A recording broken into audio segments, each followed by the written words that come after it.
Pessoal, uma boa noite para vocês. Nesse vídeo, então, nós falaremos sobre uma das primeiras técnicas aí de otimização, que é uma forma de otimização bem simples, que se chama otimização de janela.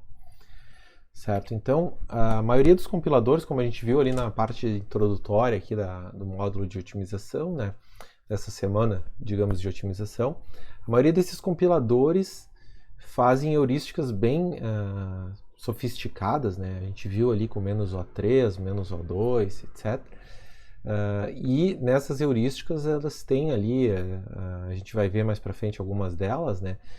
Uma seleção bem cuidadosa de alocação e atribuição de registradores, né? Então essas heurísticas elas são suficientemente complexas e elas exigem passagens no código, né, para fazer transformações que por vezes são bem importantes. Então, uma estratégia alternativa, né, que a gente encontra aí nas nossas referências como uma forma mais simples de se fazer otimização e já ter algum tipo de ganho, é na hora da geração de código intermediário. Isso a gente viu lá na nossa etapa 5 do projeto, enfim, em algumas videoaulas anteriores, é gerar código simples, né, que a gente pode até considerar como ingênuo, ou seja, a gente gera código na parte de geração de código intermediário sem se preocupar com nenhum tipo de otimização, né? E depois que esse código foi gerado, a gente aplica transformações, certo? Em, digamos assim, que vão dar algum ganho, né? Então é aí que entra então esse conceito ou digamos essa técnica, essa metodologia, né, que se chama otimização de janela. A ideia da janela aqui, né, que do inglês ali, se vocês procurarem no livro do Dragão, é peephole, certo? Seria como se eu estivesse olhando através do buraco da fechadura, por exemplo, só para olhar um pedacinho das coisas que estão do outro lado, né? Aqui eu traduzi para otimização de janela porque a ideia da otimização de janela é como se eu tivesse uma janela de observação no código, né? Então vocês imaginem que eu tenho ali uma sequência de código de três endereços, né? Uma sequência de tags, e ao invés de eu olhar para todos eles de uma vez, eu vou focar numa janela. O que vai ser essa janela? Vai ser um conjunto de instruções que eu consigo ver. Então, tipicamente, a gente vai usar uma janela de 2 instruções, de 3 instruções. E o que a gente vai fazer? A gente vai fazer com que essa janela se movimente ao longo do código. E sempre quando eu estiver olhando para essa janela e ver ali um padrão, certo? Eu faço a otimização. Esse padrão vai ser um padrão que eu procuro ali dentro de algumas estratégias fixas, que eu sei que vão me dar algum ganho e que não vão alterar a semântica do código, né? Então a ideia é, se eu encontrar o padrão na minha janela, seja o tamanho da janela qual for, eu substituo a sequência observada por uma sequência mais rápida, né? Por uma sequência de tags mais rápida. Então, em geral, é remover coisas, substituir rótulos, substituir alvo de rótulos, alvo de instruções de jumps, por exemplo. Então, a característica dessa metodologia, digamos assim, é que toda vez que eu fizer uma otimização, então eu vou lá olhar uma janela, eu faço a otimização que eu observei ali um padrão, que é um padrão ruim, eu substituo ele por um padrão de uma sequência de instruções TAC mais, digamos assim, melhorado, e essa alteração que eu fiz ali, ela vai me gerar novas oportunidades de otimização. Então, isso faz com que a otimização de janela não seja uma coisa que eu vou fazer uma única vez, que eu vou fazer uma única passagem. Na realidade, eu vou fazer várias passagens no código, e eventualmente até com tamanhos de janelas diferentes, né? Com tamanho de janela 1, com tamanho de janela 2, enfim, isso vai da heurística que eu construí usando essa metodologia, né? E até o momento onde que eu faço a minha passagem completa pelo meu código e não altero mais nenhum padrão, ou seja, não detectei ali mais nenhum padrão passível de se ser substituído por um padrão de instruções mais rápido. E aí, quando isso acontece, o meu algoritmo aí de otimização de janela da minha heurística, né, inspirada em otimização de janela, vai parar, porque não fez mais nenhuma alteração, né? Então, aqui o que a gente vai ver então nessa videoaula, que fala exclusivamente sobre otimização de janela, a gente vai ver então um conjunto de estratégias, certo, bem conhecidos, que aqui são aplicados no contexto de otimização de janela, mas mais para frente a gente vai ver inclusive como essas estratégias elas se aplicam também fora do contexto de janela, né? Utilizando, digamos assim, uma abordagem mais ampla aí, né? Então a gente vai começar falando sobre eliminação de instrução redundante, depois a gente vai falar sobre otimização de fluxo de controle, simplificações algébricas, uso de idiomas de máquina, avaliação de constantes, que o compilador tem que fazer, e propagação de cópias. Essas duas coisas aqui andam, de certa forma, juntas. Bom, então, começando então com a questão da eliminação de instrução redundante, é quando eu venho com a minha janela. A minha janela tem duas instruções, então vocês imaginem aqui nesse exemplo que eu tenho instruções antes, tenho instruções depois, e a minha janela de duas instruções ela vem avançando de uma em uma instrução, né? Quando ela chegar e olhar para essas duas instruções, ou seja, eu tenho um load que carrega o endereço, o valor de A, certo? Que isso aqui vai estar lá na memória, para um registrador. E imediatamente depois eu pego o valor do registrador e escrevo ele em A. Isso aqui eu não preciso fazer esse store aqui nesse caso, né? Porque isso é inútil, porque eu acabei de carregar o valor de A no R0. Né? Então isso aqui é um tipo de código que pode ser gerado, né, quando eu tenho duas atribuições seguidas, sendo que em uma delas eu leio A e depois eu escrevo A na seguinte, então vai ter ali um load e um store. Então isso aqui eu posso remover através de uma janela de duas instruções. Então, o que tem que ter cuidado, isso aqui pode acontecer, é que se essa segunda instrução aqui ela estiver com um rótulo, certo? Isso quer dizer que alguma outra instrução pode fazer uma instrução de salto condicional ou incondicional, quer dizer que alguma outra instrução pode ir para essa instrução de store. Né?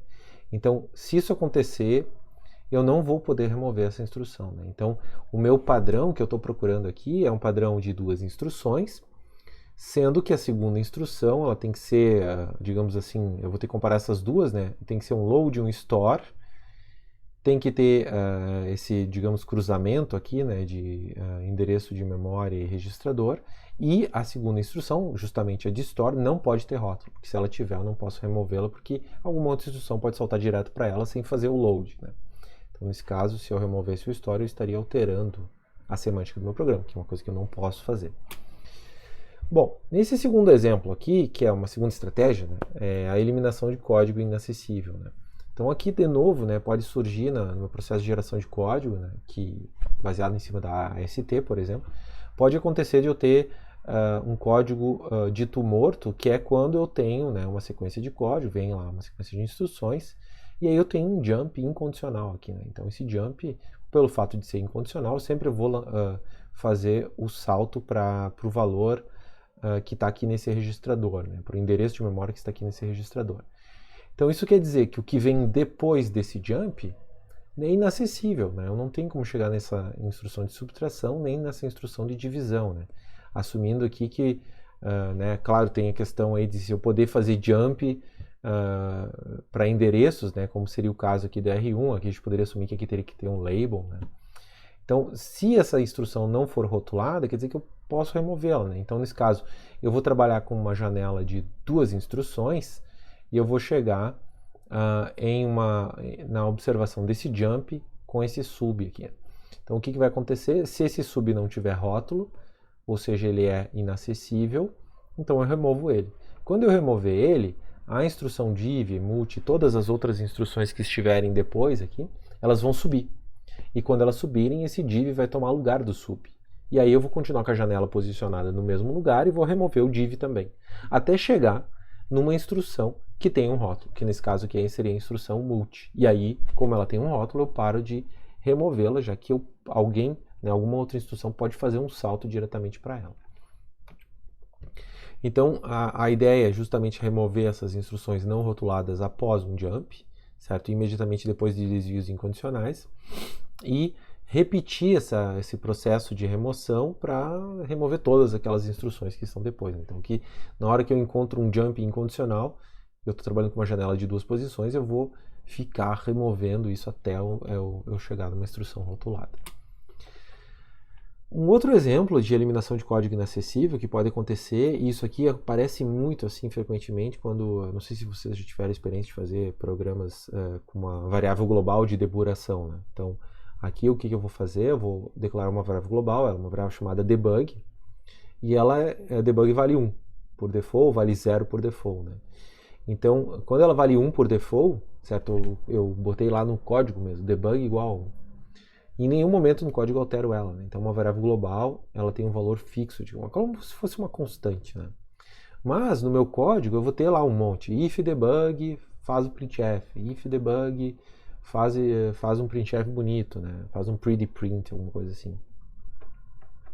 Então, se eu tiver esse tipo de construção, provavelmente vai aparecer no meu código ingênuo ali de saída, né, que eu não otimizei através da ST, já que esse tipo de coisa eu poderia até detectar na construção da ST. Eu vou ter código desse jeito aqui, né? Então eu vou ter uma variável debug que está sendo comparada, né? Enfim, se ela for verdade, eu vou para L1, faz ali a informação, printf de depuração. Se não, eu vou para L2, eu salto esse processo. Então notem que esse tipo de construção aqui, ó, pelo fato de debug ser uma constante, né, o compilador pode saber se ela é uma constante aqui, ela é uma variável global, ela não tem externo em nenhum outro lugar, então ela só é acessível naquele módulo. Então, nesse caso, eu posso remover isso, certo? Então, remover isso faz com que eu remova, inclusive, o desvio, né, em si. Né?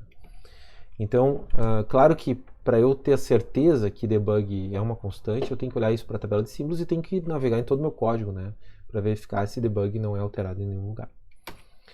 Aqui tem um outro exemplo de código inacessível, o código inacessível não necessariamente é aquele código, que quando a gente fala de inacessível, a noção seria muito parecida com essa aqui, né? Eu tenho uma condição que nunca vai ser verdade, ou instruções não rotuladas depois de jumps incondicionais, de desvios incondicionais. Então, em geral, quando a gente fala de remover código inacessível, a gente está pensando nesses casos.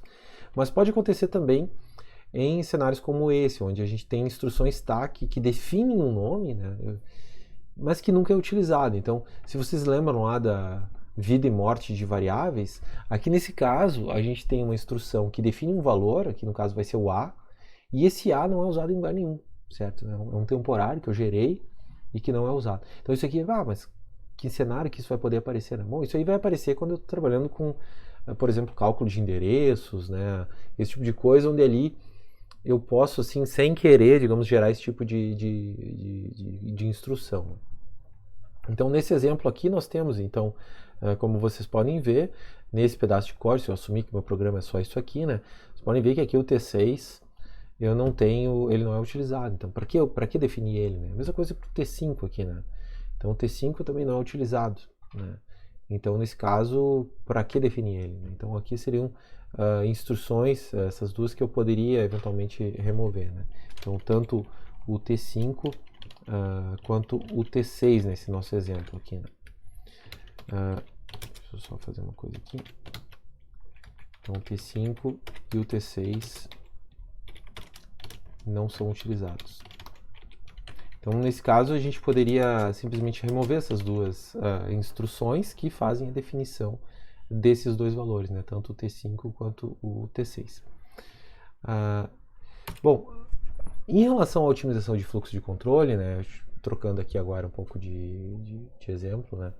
A gente, quando gera código intermediário, vocês viram lá na parte de geração de if, geração de while e for, quando as coisas se misturam, eu tenho, por exemplo, a questão do curto-circuito, quando eu implemento curto-circuito para expressões lógicas, né, eu vou ter muito facilmente desvios para desvios, desvios para desvios condicionais para desvios.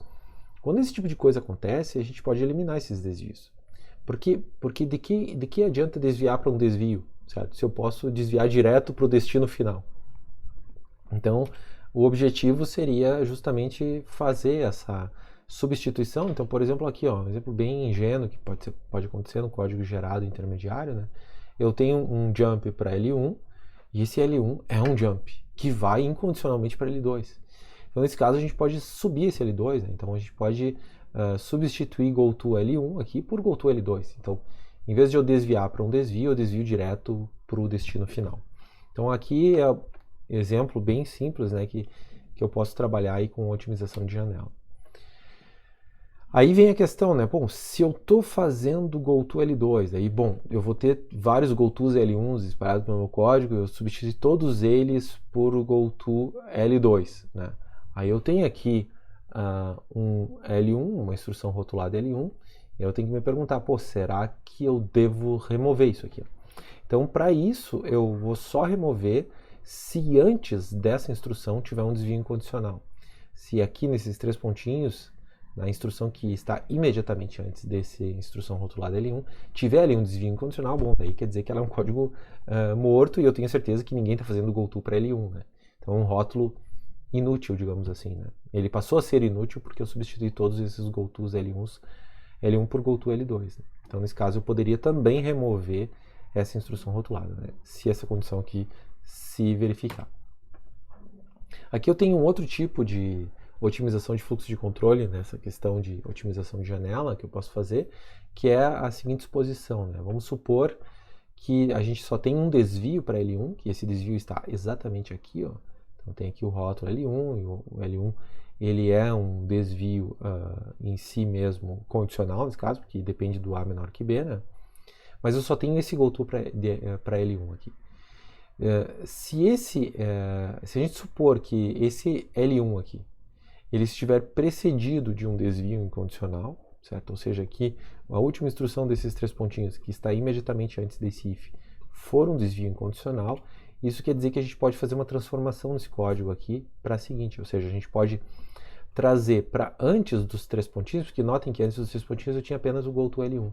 Então eu posso trazer para o lugar do GoTo L1 tudo que a gente tem aqui do L1, ou seja, a gente traz essa instrução para a posição do GoTo L1 e depois desse GoTo L1, certo, da onde estava ele, né, a gente coloca um GoTo para L3, que é o que tem que estar aqui, né, depois dos 3 pontinhos. Então, isso aqui a gente avança, digamos assim, a nossa expressão condicional, nosso desvio condicional, tendo em vista que a gente só tem um desvio para aquele L1, né? Então a gente traz para cima, digamos assim. Então a diferença entre essas duas versões é que o número de instruções é o mesmo, aqui a gente não mudou nada, né? A gente tem, notem que eu peguei esse GoTo L1, substituí ele por um GoTo L3, né? Eu vou pensar, bom, mas tem a mesma quantidade de GoTos nas duas. Mas a diferença é que a gente pode saltar um desvio nessa versão otimizada, né? Mas jamais na primeira versão. Na primeira versão, a gente sempre vai fazer esse GoTo L1, certo? Então, assim, não tem escolha, sempre vai pagar esse custo, né? Enquanto que aqui a gente vai pagar só de vez em quando, porque aqui a gente traz para antes, né? Então a gente pode eventualmente fazer só um GoTo em vez de fazer 2 sempre. Bom, indo à frente aqui então nas nossas estratégias, né, de otimização de janela, nós temos aqui então que a gente chama de simplificação algébrica. Isso aqui é uma das coisas que eu mais gosto, porque as simplificações algébricas são casos bem ingênuos que aparecem no código, e por vezes, eu ressalto aqui, né, não é esses códigos de 3 endereços não são porque o programador escreveu dessa forma, é porque o processo de tradução ali, intermediário, gerou isso aí, né? Então, por exemplo, quando eu estou fazendo uma soma com 0, quando eu estou fazendo uma multiplicação por 1, certo? E uma série de outros exemplos, aqui eu trago alguns deles, o que eu posso, né, além de simplesmente remover, né? Então aqui em vez de fazer S2 igual a S1 mais 0, eu vou fazer S2 igual a S1, certo? Em vez de fazer a multiplicação, que custa bastante, eu simplesmente faço uma atribuição. Então, nesses casos aqui, eu poderia dizer assim que até nem precisaria fazer, né? Porque a gente sabe bem, né? Os nossos processadores, especialmente esses mais modernos aí, tem uma série de otimizações algébricas já lá dentro das nossas unidades de cálculo ponto flutuante, cálculo de inteiro, né? Então, quando vem lá uma instrução de multiplicação por 1, ele nem faz, né? Ele atalha, digamos assim. E isso é facilmente observável quando a gente faz um volume bastante grande de instruções de multiplicação, mesma coisa com soma, né? Mas, bom, se a gente pode fazer isso dentro do compilador, por que não fazer, né? E deixar para que o processador se foque naqueles casos onde os valores só serão sabidos durante a execução, né? E aí a gente, digamos assim, são coisas que o compilador não pode fazer, né? Mas aqui o compilador sabe fazer, porque ele já consegue ver a constante aqui, né? Ele já consegue ver essa constante de multiplicação por 1, consegue ver a soma por 1. O que eu estou falando é naqueles cenários onde, por exemplo, tem essas duas variáveis. Eu não sei quais são os valores dela. Bom, aqui talvez eu até soubesse, né? Mas notem que o S1 eu estou carregando de um valor de memória, então que posso não saber. Mas lá o processador, ele vai saber, né? Ele vai saber qual que é o valor de S6 e o valor de S7 vai poder eventualmente fazer a simplificação algébrica em tempo de execução. Mas aqui, em tempo de compilação, a gente já consegue fazer algumas coisas, né?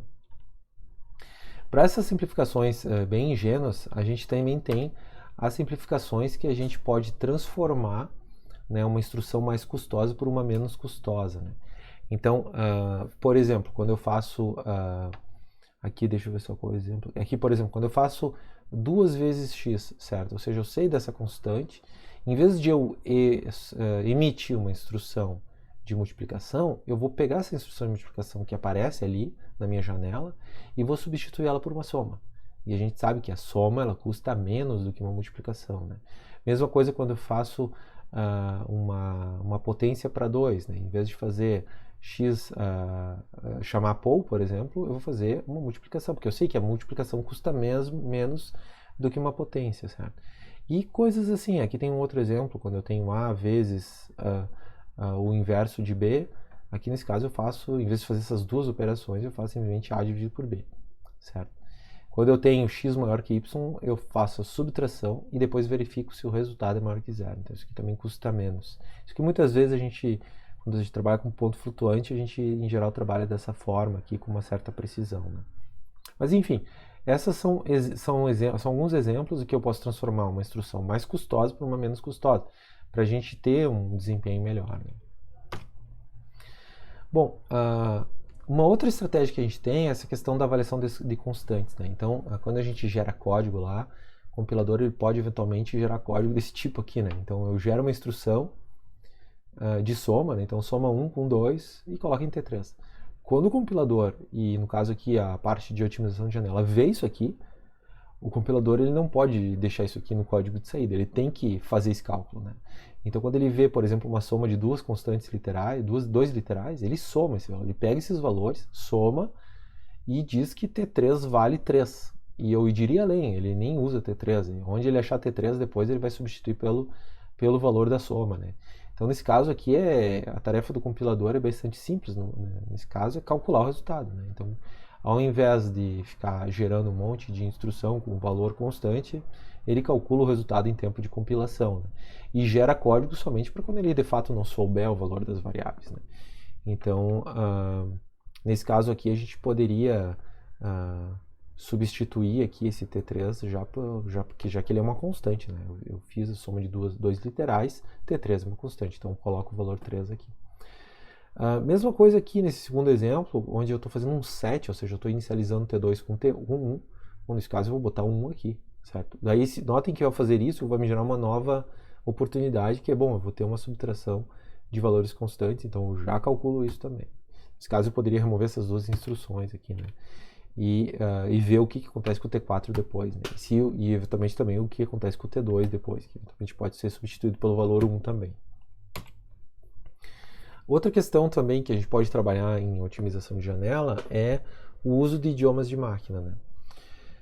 Então, a ideia do uso de idiomas de máquina é muito parecida com essa questão da simplificação algébrica, porque a ideia é saber, para aquela máquina específica, né, que a gente pode até pensar numa parte mais de assembly, né, saber qual que é a instrução mais apropriada, né, que tem o menor custo em tempo para uma determinada operação.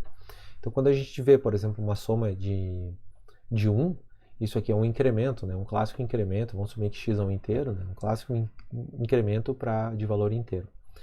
Então, aqui a gente pode, se a gente souber e a gente conhecer suficientemente a máquina, se a gente conhecer, né, a gente pode substituir essa soma por uma outra instrução, que é uma instrução específica de incremento, que é mais rápida, que tem uma eficiência melhor ali no uso dos recursos de hardware, né?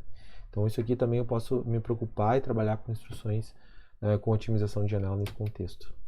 E a última questão, tá muito próxima da avaliação de constantes, como eu falei lá no início, que é a propagação de cópias, né?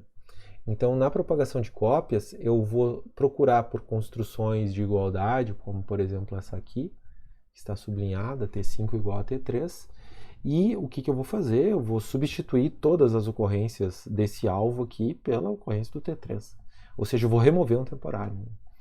Claro que isso eu só posso fazer enquanto não houver mudança em nenhum dos dois, né? Porque se houver uma mudança aqui no meio do caminho, aí, bom, daí não é mais a mesma coisa. Né? Tem que cuidar para não trocar a semântica do programa. Né? Bom, pessoal, então aqui a gente fez um apanhado inicial aí sobre a otimização, né? Lembrando que a parte de otimização de janela, a ideia é se observar poucas instruções por vez e substituir a sequência por uma sequência menor, com menos instruções, ou que seja mais rápida, como a gente viu aqui na questão do uso de idiomas de máquina. Né? Então a ideia de otimização de janela é ser uma abordagem bem simples, né? Seria, digamos assim, a estratégia de otimização mais elementar aí no processo de construção da fase final lá do compilador, que é a otimização. E que possa ser aplicada com várias passagens pelo código também, né? Sempre nessa ideia de que uma otimização pode levar a outra. Certo, pessoal? Eu termino por aqui. Eu deixo um abraço para vocês e até a próxima. Tchau, tchau.